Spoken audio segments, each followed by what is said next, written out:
Good evening, sir. My name is Abdul Rahman, second MCOM. Today's my topic is the relevance of dividends. இப்போ இதில் என்ன பார்க்க போறோம்னா நம்ம வந்து ஃபர்ஸ்ட் டிவிடெண்ட் தான் என்ன, அது வந்து என்ன டைப்ஸ் இருக்குன்னு ஃபர்ஸ்ட் பார்ப்போம். ஃபர்ஸ்ட் டிவிடெண்ட் தான் என்ன.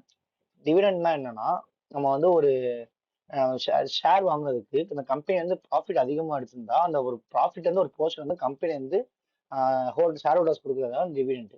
இது வந்து நம்ம வந்து நிறைய டைப் இருக்கு. ஃபர்ஸ்ட் டைப் வந்து cash dividend, stock dividend, special dividend. அது ஒரு இதுக்கும் ஒரு கேரக்டரிஸ்டிக்ஸ் இருக்கு. அதுக்கடுத்து இந்த இர்ரிலவன்ட் தியரி இதை வச்சு நம்ம வந்து ஃபர்ஸ்ட் வந்து அதுல வந்து மோடிஜிலியானே மில்லர் தியரமோ அதோட அசம்ஷன் பார்க்க போறோம். இந்த தியரி என்ன சொல்லுதுன்னா, இப்ப நீங்க என்னதான் டிவிடெண்ட் கொடுத்தாலும் அந்த டிவிடெண்ட் கொடுக்கறதுனால உங்க கம்பெனியோட வேல்யூ வந்து அஃபெக்ட் ஆகாதுன்னு சொல்லுவாங்க. இதுக்கு அசம்ஷன் என்ன சொல்லுவாங்கன்னா வந்து இது வந்து பெர்ஃபெக்ட் மார்க்கெட் கண்டிஷன் இருக்கும் போது மட்டும் தான் அப்ளிகபிள் ஆகும். அதனால இது நோ டாக்ஸ் இட்ஸ் வந்து இம்ப்ளிமெண்ட் ஆகும் அப்படின்னு சொல்லியிருக்காங்க.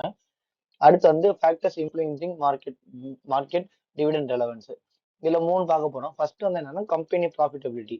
நம்ம ஏற்கனவே சொன்னோம் டிவிடெண்ட்னா என்னன்னா ஒரு கம்பெனியோட ப்ராஃபிட் அதிகமானா மட்டும்தான் அல்லது ஒரு பார்ட் ஆஃப் த ப்ராஃபிட் வந்து ஷேர் ஹோல்டர்ஸ் கொடுப்பாங்க. இப்போ வந்து இது என்ன சொல்லணும்னா கம்பெனியோட ப்ராஃபிட் ஒரு லெவல் இருக்கும். ஒரு சர்டன் 100% 110% வந்துச்சுன்னா அந்த 10% உள்ள ப்ராஃபிட் வந்து பிரிச்சு கொடுப்பாங்க. இது எப்படி என்ன ஒரு சவுண்ட் ஆகும்னா ஒரு குட் சவுண்ட் ஆகும் கம்பெனிக்கு. நாங்க வந்து ஒரு ஃபினான்சியல் ஸ்ட்ரென்த் அந்த கம்பெனி வந்து மார்க்கெட் ரன் ஆகிட்டு இருக்கு அப்படின்னு சொல்லுவாங்க. அடுத்து இன்வெஸ்டர் ப்ரிஃபரன்ஸ். சில இன்வெஸ்டர்ஸ் என்ன பண்ணுவாங்கன்னா சும்மா இன்வெஸ்ட் பண்ணி ஷேரோட வேல்யூ மட்டும் இன்க்ரீஸ் ஆனா போதும் நினைக்க மாட்டாங்க.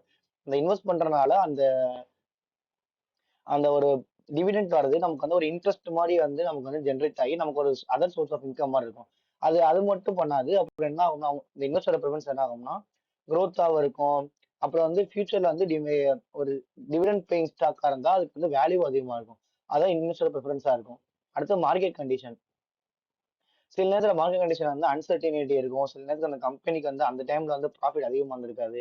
அந்த டைம்ல என்ன ஆகும்னா இந்த திடீர்னு அவங்க வந்து டிவிடெண்ட் கொடுத்து ஏற்கனவே ஒரு ஃப்ளோவா டிவிடெண்ட் கொடுத்துருப்பாங்க. குவார்டராவோ இல்லை மந்த்லி வைஸாவோ இல்லை ஹாஃப் இயர்லி ஏர்லி வைஸா கொடுத்துருப்பாங்க. அவங்க சில நேரம் வந்து என்ன பண்ணுவாங்கன்னா டிவிடெண்டோட வேல்யூ குறைக்கலாம், இல்லை சஸ்பெண்ட் பண்ணலாம், இல்லை போஸ்ட்போன் பண்ணலாம், மூணும் பண்ணலாம். அதான் வந்து ஃபேக்டர் இன்ஃப்ளூயன்சிங். அடுத்து வந்து டிவிடெண்ட் ஸ்டாக் அதோட ப்ரைசஸ் எப்படி போகும்னு சொல்றாங்க. First positive correlation.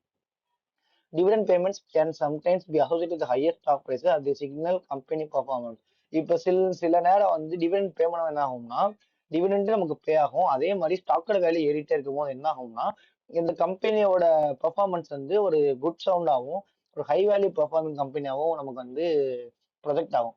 ஸோ என்ன ஆகும்னா ஷேரோட வேல்யூ ஏறும், அதே மாதிரி நம்ம டிவிடெண்ட் வேல்யூ ஏறக்கூடிய வாய்ப்பு இருக்கு, அது கொடுக்க அதிக வாய்ப்பு இருக்கு. அடுத்து லிமிட்டட் எவிடன்ஸ்.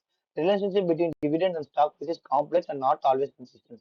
நான் இப்போ சொன்ன மாதிரி சில நேரம் வந்து டிவிடெண்ட் வந்து ஸ்டாக் ப்ரைஸோட கூடவும் போகலாம், சில நேரம் கம்மியாக இருக்கலாம். ஆனால் அது எப்பயுமே கன்சிஸ்டன்ஸா இருக்கும் வந்து ஒரு ஷூரிட்டியோ இல்லை வந்து ஒரு வாக்கோ கொடுக்க முடியாது. ஏன்னா வந்து டிவிடெண்ட் தான் ப்ராஃபிட் எவ்வளோ நமக்கு அந்த கம்பெனி ஏர்ன் பண்ணுதோ அதை வச்சு தான் கொடுக்கணும்னு சொல்லியிருக்காங்க.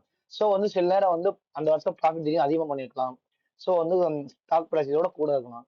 சில நேரம் அந்த ப்ராஃபிட் கம்மியாக பண்ணிக்கலாம். அதுக்கேற்ற அந்த ப்ராஃபிட் எவ்வளோ பண்ணியிருக்காங்களோ சர்டன் பர்சன்டேஜ் அமௌண்ட் தான் நமக்கு வந்து டிவிடெண்ட் தான் வரும். அடுத்து dividend and company financial health. First வந்து profitability. Dividends can indicate strong profitability as companies need sufficient end to sustain them. அதான் நம்ம டிவிடெண்ட் நம்ம ஒரு வேர்டிங் எடுத்தாலே ஃபர்ஸ்ட் என்ன ஆகும்னா அந்த கம்பெனி ப்ராஃபிட்டபிளா மூவ் ஆயிட்டு இருக்குன்னு அர்த்தம். ஒரு கம்பெனி டிவிடெண்ட் ப்ரொவைட் பண்ணா அந்த கம்பெனி வந்து ஒரு ஓவர் ஃப்ளோ ப்ராஃபிட் சொல்லுவாங்க. அதாவது எப்படின்னா இப்போ வந்து எனக்கு வந்து 100% ஒரு 100 ரூபா எனக்கு ப்ராஃபிட் இருந்தா போதும் இந்த கம்பெனி ரன் பண்றதுக்குன்னு போதும்னா 110 ரூபா வந்திருக்கும். ஸோ இது வந்து நம்ம ஷேர் ஹோல்டர்ஸ்னால தான் நமக்கு இந்த வந்திருக்கு. அவங்களுக்கு வந்து நம்ம ஏதாவது ஒரு போனஸ் மாதிரியோ இல்லை அவங்களுக்கு ஏதாவது நம்ம வந்து அப்ரிஷியேட் பண்ணணும் அந்த இதுக்காண்டி டிவிடெண்ட் கொடுப்பாங்க.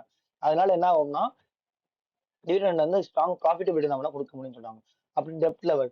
Companies with high dept May face challenges in paying dividend such as dept service tax priority. அவங்க இப்போ டெப்ட் லெவல் இப்போ வந்து கம்பெனி வந்து ஒரு டெப்ட் இருக்கு, டெப்ட் வந்து ஃபர்ஸ்ட் பே பண்ணணும் இந்த மாதிரி இருந்தா டெப்ட் அதிகமா இருக்குன்னா அவங்க டிவிடெண்ட் பே பண்ணது அதிக சேலஞ்சஸ் ஃபேஸ் பண்ணுவாங்க.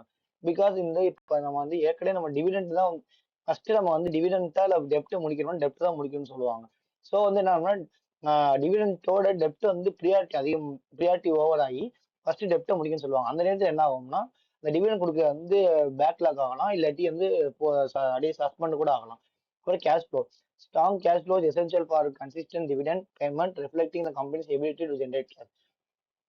Cash flow, inflow and outflow of cash தான் வந்து ஒரு main part of providing a dividend to the customers, to the shareholder.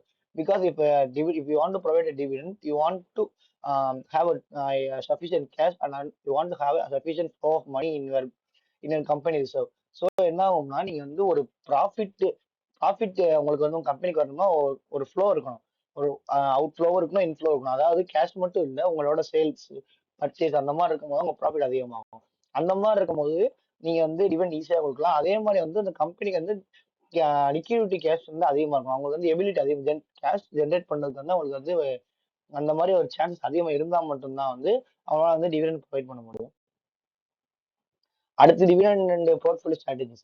First, income generation. Dividend can provide regular income streams for investor, particular during retirement. இதாவது என்ன, maximum இப்போ வந்து invest பண்ற share holders maximum வந்து அந்த retirement age இருக்கவங்க மட்டும் தான் பண்ணுவாங்க. ஸோ அவங்க வந்து பேசிக்கலா ஃபோக்கஸ் பண்றது என்னன்னா, எனக்கு வந்து ஒரு ரெகுலர் சோர்ஸ் ஆஃப் இன்கம் வந்துகிட்டே இருக்கணும்னு நினைப்பாங்க. ஸோ வந்து இது வந்து ஒரு ஒரு சோர்ஸ் ஆஃப் இன்கமா மட்டும் இல்லாம அவங்களோட ஒரு இன்வெஸ்ட்மெண்ட் பிளானாவும் இருக்கும். அதான் ஃபர்ஸ்ட் இன்கம் ஜென்ரேஷன். அடுத்து ரிஸ்க் மேனேஜ்மெண்ட்.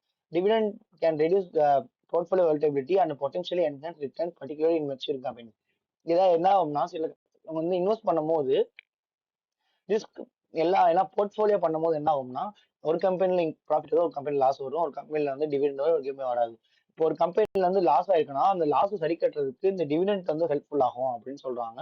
அடுத்து tax consideration. Dividends are generally tax as income, so it is in tax implication. இது வந்து ஒரு அதர் சோர்ஸ் ஆஃப் இன்கம்னா, ஸோ டிவிடெண்ட் இன்கம் வந்து அதர் சோர்ஸ் ஆஃப் இன்கம். இதுக்கு வந்து அப்படியே டேரக்டா 30% ஆஃப் டேக்ஸ் வந்து நம்ம வந்து எவ்வளவு இன்கம் ஏர்ன் பண்ணிக்கோமோ அதுக்கு வந்து டேக்ஸ் கட்டுற மாதிரி இருக்கும். அதான் வந்து டேக்ஸ் கன்சிடரேஷன் இதுல போட்டுன்னு சொல்றாங்க. அப்புறம் கன்க்ளூஷன்.